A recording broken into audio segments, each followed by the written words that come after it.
आज का जो कार्यक्रम है, क्या संदेश देना चाहेंगे कि किस तरह का कार्यक्रम किया जाए?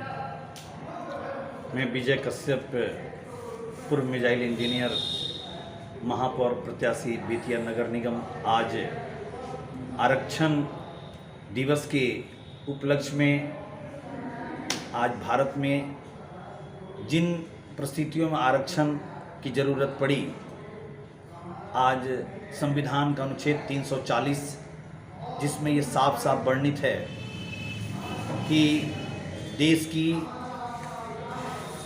आबादी शैक्षणिक और सामाजिक रूप से पिछड़े लोगों को अनुच्छेद 340 के तहत न्यायपालिका, कार्यपालिका, विधायिका में उचित भागीदारी दी जाए। आरक्षण शब्द यह अपभ्रंश है, सही शब्द रिप्रेजेंटेशन है। रिजर्वेशन के बजाय रिप्रेजेंटेशन, आरक्षण के बजाय भागीदारी देश के विकास में, देश के नव निर्माण में सारे समाज की भागीदारी सुनिश्चित होनी चाहिए।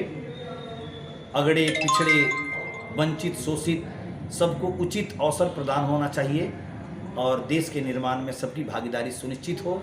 यह बात आज प्रबुद्ध भारती सुप्रीम कोर्ट के द्वारा जो असंवैधानिक निर्णय लिए गए, जिसके कारण से देश की आरक्षण व्यवस्था में 50% से ज़्यादा आरक्षण नहीं होगा, यह देश के संविधान के डायरेक्शन अनुच्छेद 340 का सीधा सीधा विरोध है।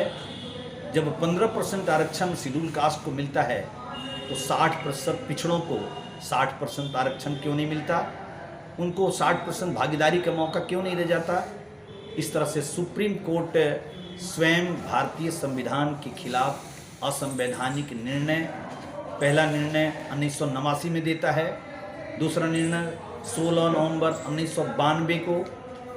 आर्थिक आधार आरक्षण के बीच है ही नहीं, शैक्षणिक और सामाजिक है। उसमें आर्थिक आधार पर क्रीमी लेयर लगाकर और ओबीसी के 60% को मात्र 27% आरक्षण देना, यह दूसरा असंवैधानिक निर्णय है सुप्रीम कोर्ट का। तीसरा, पदोन्नति में आरक्षण न देकर सुप्रीम कोर्ट ने तीसरी गलती की, क्योंकि चीफ सेक्रेटरी, ज्वाइंट सेक्रेटरी कोई डायरेक्ट नहीं बनते, ये पदोन्नति होकर ही बनते हैं।